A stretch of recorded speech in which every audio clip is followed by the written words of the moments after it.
Est-ce de la jalousie, de la sorcellerie ou du mysticisme? Dans tous les cas, tous les trois sont de la même famille parce qu'ils ont le même père. Ma soeur, mon frère, tu te maries bientôt? Félicitations. Que Dieu bénisse ton mariage, que Dieu bénisse ton couple, que Dieu bénisse ton foyer. Mais fais très attention, surtout à tes proches. Je ne suis pas en train de dénigrer qui que ce soit, mais je te demande de faire très attention. L'adage nous dit, méfie-toi plus de tes proches que de tes ennemis. Parce que ton ennemi, au moins, tu sais qu'il ne t'aime pas. Tu sais que entre vous, ça ne va pas. Donc, tu fais attention. Mais par contre, avec tes proches, tu ouvres ta vie, tu te laisses aller, alors que généralement, c'est par ces personnes-là que le diable va passer pour te détruire. Une femme me racontait que lors de son mariage, ils ont reçu des cadeaux. Et heureusement, maintenant, les gens ont le discernement. Ce ne sont plus eux qui prennent directement les cadeaux. Voilà, il y a un service qui s'occupe spécialement de ça et qui ouvre également les cadeaux après avoir prié là-dessus. Donc, lors de l'ouverture de ces cadeaux, heureusement que ce n'était pas elle qui était en train de l'ouvrir, ni son mari. La personne qui était en train d'ouvrir a découvert un cadeau très spécial.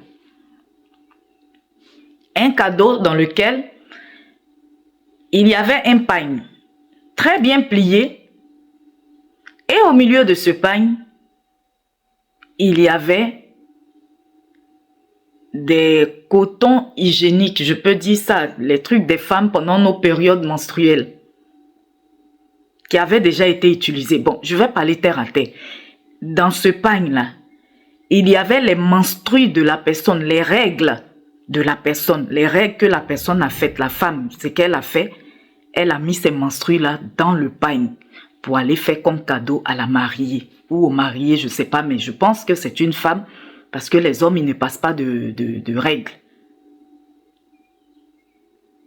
Et la personne qui a vu a crié de surprise et était choquée. Et bien évidemment, ceux qui étaient avec elle, donc la mariée, le marié, ont voulu savoir ce qui s'est passé. Elle leur a dit de ne pas regarder. Mais bon, les hommes qui sont souvent dans la distraction, l'homme a tout fait pour regarder. Et à partir de cet instant, le mariage qui venait de se faire, ça n'a été que des disputes. Jusqu'à ce que même, il y a une personne qui allait dormir au salon et pour laisser l'autre dans la chambre.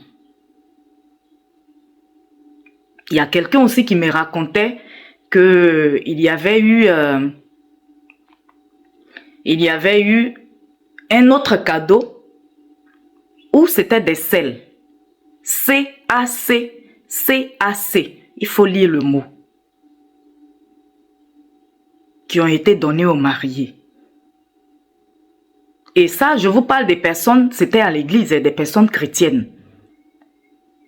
Donc, ce qui veut dire naturellement que la personne qui a fait ça, c'était une personne chrétienne, une personne de l'église ou une personne en tout cas chrétienne.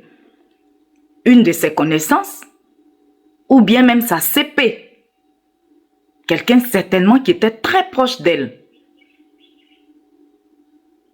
Mais heureusement, quand on a le discernement et quand on fait de Jésus sa base, il peut avoir des tempêtes, il peut avoir des problèmes, mais il y a toujours la solution. Heureusement, ce couple a fini par comprendre, à prier ensemble et les choses se sont remises en ordre. Que Dieu bénisse votre foyer et que toute âme forgée contre vous soit nulle et sans effet. Mon frère, ma soeur, Jésus nous aime et il veut aussi que nous fassions très attention. Parce que nous n'avons pas que des anges autour de nous, même à l'église.